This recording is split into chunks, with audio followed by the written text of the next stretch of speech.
दिल्ली में राष्ट्रपति रामनाथ कोविंद, प्रधानमंत्री नरेंद्र मोदी और अन्य गणमान्य अतिथियों की मौजूदगी में राजपथ पर तिरंगा फहराया गया। इस दौरान राष्ट्रपति और प्रधानमंत्री ने तिरंगे को सलामी दी। 72वें गणतंत्र दिवस पर राष्ट्रपति रामनाथ कोविंद ने शहीद वीर जवानों को नमन किया। राष्ट्रपति ने देश की सेना में कुर्बान जवानों को पुष्प अर्पित कर श्रद्धांजलि दी। देश में 72वें गणतंत्र दिवस का जश्न मना। इस मौके पर प्रधानमंत्री ने देशवासियों को गणतंत्र दिवस की शुभकामनाएं दी। पीएम ने ट्वीट कर लिखा, देशवासियों को गणतंत्र दिवस की ढेरों बधाइयां। जय हिंद।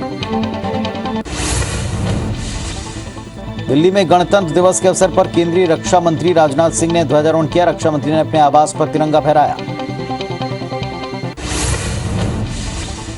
केंद्रीय मंत्री प्रकाश जावड़ेकर ने 72वें गणतंत्र दिवस के अवसर पर अपने आवास पर तिरंगा फहराया। इस मौके पर प्रकाश जावड़ेकर ने कहा, आज का एक ही प्रण है, मैं देश के लिए क्या कर सकता हूं। देश ने हमको सब कुछ दिया, हम क्या कर सकते हैं, अब इसकी चर्चा होनी चाहिए। दिल्ली में लोकसभा अध्यक्ष ओम बिरला ने 72वें गणतंत्र दिवस पर ध्वजारोहण किया। ओम बिरला ने अपने आवास पर तिरंगा फहराया। बीजेपी के राष्ट्रीय अध्यक्ष जेपी नड्डा ने गणतंत्र दिवस के मौके पर ध्वजारोहण किया। नड्डा ने दिल्ली के बीजेपी दफ्तर में तिरंगा फहराया। देश में 72वें गणतंत्र दिवस शान के साथ में मनाया गया। उपलक्ष्य में आरएसएस प्रमुख मोहन भागवत ने तिरंगा फहराया। अहमदाबाद में ध्वजारोहण किया। गणतंत्र दिवस पर लद्दाख से खूबसूरत तस्वीरें देखने को मिली। जमा देने वाली सर्दी के बीच तिरंगे की शान को बरकरार रखते हुए आईटीबीपी के जवानों ने तिरंगा फहराया। एनएसजी यानी कि नेशनल सिक्योरिटी गार्ड के जवानों ने भी राजपथ पर भारत की ताकत दिखाई। एनएसजी के जवानों ने पैदल मार्च कर शौर्य प्रदर्शन किया। दिल्ली में गणतंत्र दिवस पर वायुसेना ने शक्ति प्रदर्शन किया। जवानों ने फ्लाई पास्ट कर दुनिया को भारत की ताकत दिखाई। राजपथ पर मंत्रालयों की झांकी निकाली गई, जिसमें सूचना एवं प्रौद्योगिकी मंत्रालय की झांकी में डिजिटल इंडिया की झलक दिखी। इसमें आत्मनिर्भर भारत की थीम दिखाई पड़ी। दिल्ली में बायोटेक्नोलॉजी की झांकी निकाली गई, जिसमें भारतीय वैक्सीन को दिखाया गया। वैक्सीन को लेकर आत्मनिर्भर भारत की झलक देखी गई। गणतंत्र दिवस शान से मनाया गया। दिल्ली के राजपथ पर छत्तीसगढ़ की झांकी निकाली गई, जिसमें आदिवासी संस्कृति की झलक दिखी। राजपथ पर सांस्कृतिक मंत्रालय की तरफ से झांकी में अनेकता में एकता की मिसाल देखी गई। झांकी के माध्यम से शहीद वीर जवानों को श्रद्धांजलि दी गई। राजपथ पर कई राज्यों की झांकियां दिखी। इस दौरान उत्तर प्रदेश से राम मंदिर की झांकी निकाली गई। झांकी में अयोध्या के राम मंदिर की झलक दिखाई पड़ी। सीएम शिवराज सिंह चौहान ने रीवा के एसएफ ग्राउंड पर ध्वजारोहण किया। इस दौरान सीएम शिवराज ने परेड का निरीक्षण किया। सीएम शिवराज ने अपने संबोधन में कोरोना वॉरियर्स को याद किया। छत्तीसगढ़ के सीएम भूपेश बघेल ने जगदलपुर में ध्वजारोहण किया। सीएम ने जगदलपुर में लाल बाग मैदान पर झंडा फहराया। सुरक्षा को लेकर तगड़े इंतजाम किए गए। कवर्धा में आज गणतंत्र दिवस धूमधाम से मना। पीजी कॉलेज ग्राउंड पर संसदीय सचिव द्वारकाधीश यादव ने ध्वजारोहण कर परेड की सलामी ली। ध्वजारोहण के बाद मुख्य अतिथि ने मुख्यमंत्री के नाम का संदेश पढ़ा।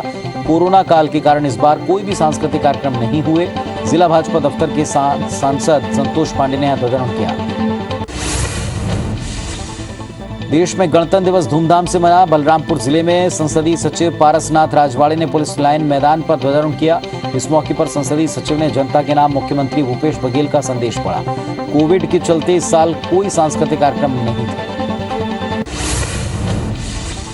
धमतरी जिला मुख्यालय पर संसदीय सचिव चंद्रदेव प्रसाद राय ने शासकीय उच्चतर माध्यमिक विद्यालय में ध्वजारोहण किया। इसके बाद सीएम भूपेश बघेल के संदेश का वाचन किया। रंग बिरंगे गुब्बारे आसमान में छोड़े। कार्यक्रम में धमतरी विधायक, महापौर, अधिकारी समेत स्थानीय लोग शामिल हुए।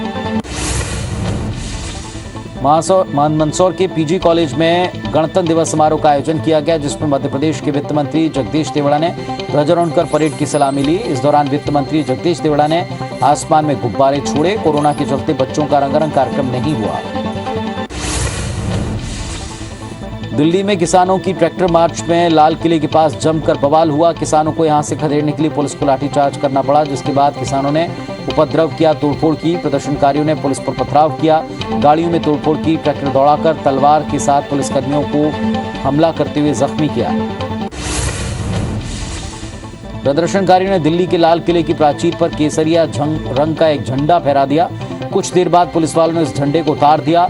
इधर किसान संगठन कहते हैं कि दिल्ली में जो कुछ दंगा हुआ उसमें संगठन के सदस्य शामिल नहीं थे। किसान आंदोलन को लेकर ऑल इंडिया किसान सभा महासचिव हन्नान मौला ने कहा कि आज दिल्ली में जिन्होंने तोड़फोड़ की वे किसान नहीं, किसानों के दुश्मन है, साजिश है। आज की गुंडागर्दी से, साजिश से हम सब ने सबक लिया है। भविष्य में आंदोलन में ऐसे लोगों को घुसने का मौका न मिले। शांतिपूर्ण ढंग से इस आंदोलन को आगे बढ़ाएंगे। किसान आंदोलन को लेकर कांग्रेस के पूर्व राष्ट्रीय अध्यक्ष राहुल गांधी ने ट्वीट किया। उन्होंने ट्वीट के माध्यम से किसानों को हिंसा नहीं करने की अपील की। ट्वीट किया कि हिंसा किसी समस्या का हल नहीं, चोट किसी को भी लगे नुकसान देश को होगा। देश हित के लिए कृषि विरोधी कानून वापस लो। हरियाणा सीएम मनोहर लाल खट्टर ने आज एक उच्च स्तरीय बैठक की। उन्होंने राज्य में कानून व्यवस्था को सुनिश्चित करने के लिए हाई अलर्ट पर रहने के निर्देश दिए। हरियाणा सरकार ने राज्य के कुछ जिलों में इंटरनेट और एसएमएस सेवाएं बंद कर दी, जिसमें सोनीपत, पलवल, झज्जर शामिल है। यहां कल शाम 5 बजे तक इंटरनेट सेवाएं निलंबित रहेंगी। कानून व्यवस्था की स्थिति के मद्देनजर दिल्ली एनसीआर के कुछ हिस्सों में इंटरनेट सेवाएं बंद की गई। सिंधु, गाजीपुर, टिकरी, मुकरबा चौक और नागलोई और उसके आसपास के क्षेत्रों में रात 11:59 तक इंटरनेट सेवाएं अस्थायी तौर पर निलंबित रहेंगी। ये जानकारी गृह मंत्रालय ने जारी की। गृह मंत्री नरोत्तम मिश्रा ने आज दतिया के भागौर पहुंचकर लाखों की लागत से विकास कार्यों का भूमि पूजन किया। इस दौरान सभा को संबोधित करते हुए कहा, किसान आंदोलन कोई आंदोलन नहीं, ये एक प्रयोग है। अगर वो इस आंदोलन में सफल होते हैं तो वे सभी अध्यादेशों का विरोध करेंगे। मध्य प्रदेश सरकार के ऊर्जा मंत्री प्रद्युम्न सिंह तोमर 29 और 30 जनवरी को ग्वालियर विधानसभा क्षेत्र में पदयात्रा पर निकलेंगे।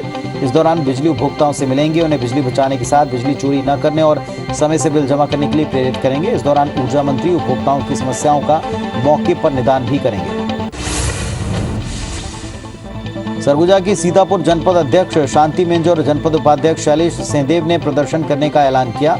आज प्रेस कॉन्फ्रेंस कर उन्होंने इसकी जानकारी दी। उन्होंने बताया कि वे अपनी पूरी टीम के साथ मिलकर कल सीतापुर के जनपद कार्यालय में ताला जोड़ते हुए जोरदार प्रदर्शन करने वाले हैं। दंतेवाड़ा की कटे कल्याण थाना क्षेत्र के चितपाल में एसपी अभिषेक पल्लव के सामने 1-1 लाख के 3 इनामियों समेत 24 नक्सलियों ने सरेंडर किया। नक्सलियों पर सड़क काटने और पुलिस पर हमले जैसे कई आरोप हैं। इस दौरान एसपी अभिषेक पल्लव समर्पित नक्सलियों और बच्चों के साथ नाचते हुए नजर आए। इंदौर में एक ऑटो चालक की गोली मारकर हत्या कर दी गई। ये मामला भंवर-कुआं थाना क्षेत्र का है। कार टकराने की बात पर कार और ऑटो चालक के बीच विवाद हुआ। देखते देखते मामला इतना बड़ा कि कार चालक ने दिन दहाड़े ऑटो वाले पर गोली चला दी। फिलहाल पुलिस ने दोनों आरोपियों को गिरफ्तार कर लिया। मृतक का नाम लोकेश सांवले बताया गया। दुर्ग के मेहमरा एनीकट में नवजात बच्ची की लाश पानी में तैरती मिली। आसपास के लोगों ने पुलिस को सूचना दी। सूचना पर पुलिस पहुंची। सिरी कोतवाली पुलिस ने नवजात के शव को पोस्टमार्टम के लिए भेजा है। आगे कार्रवाई जारी है। बिलासपुर के ज्वेलरी शॉप में लूट की नीयत से घुसे बदमाशों ने फायरिंग कर दी। 4 नकाबपोश बदमाशों ने ज्वेलरी संचालक को गोली मार दी। गोली ज्वेलरी संचालक के कंधे पर लगी, जिसके बाद उन्हें अस्पताल भर्ती किया। पूरी घटना सीसीटीवी में कैद हो गई है। घटना की सूचना पर सकरी थाना पुलिस मौके पर पहुंची और जांच कर रही है।